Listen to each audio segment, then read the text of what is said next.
But here's my question. We know that there's a lot more to do. And if anything, the centerpiece, in my view, is further professionalizing the workforce, in this field, because it is now year-round.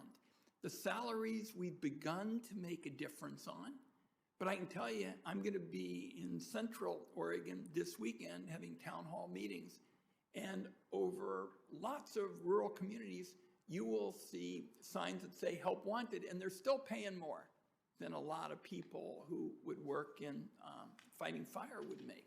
So if you're us and you want to work with Chairman Whitehouse and continue these efforts in terms of fire, what would be the next best steps in terms of people, technology?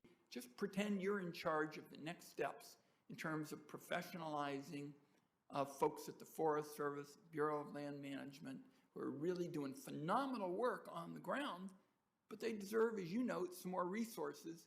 And so I can tell people where those resources might best go.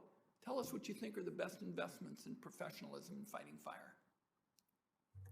Well, as you point out, Senator Wyden, the fire funding fix made a tremendous difference, and I could not agree more. But the challenge is that the problem is accelerating so rapidly that it's very hard for government to keep up. I also agree that there's intense competition for the skilled labor, the skilled workforce that fights our fires. In California, it's much more profitable to be a Cal Fire firefighter than a U.S. Forest Service firefighter. And even better than that is to get a job as a PG&E arborist.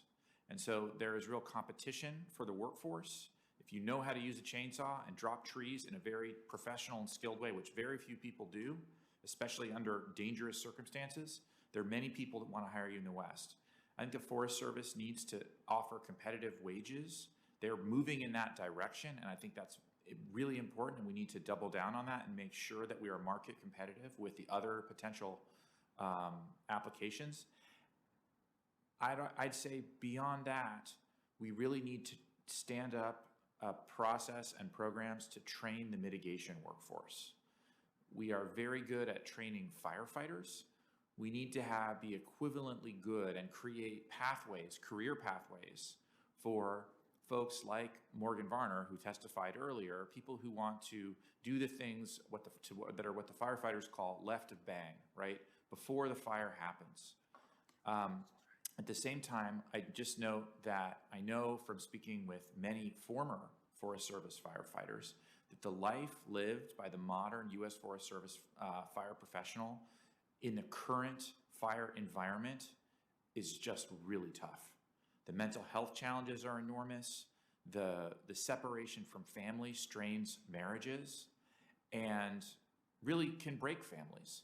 And I think we need to be looking at structural change in how we staff fires to ensure that we can actually recruit and retain, most importantly, the most skilled firefighters. My time is up, and I think what I'd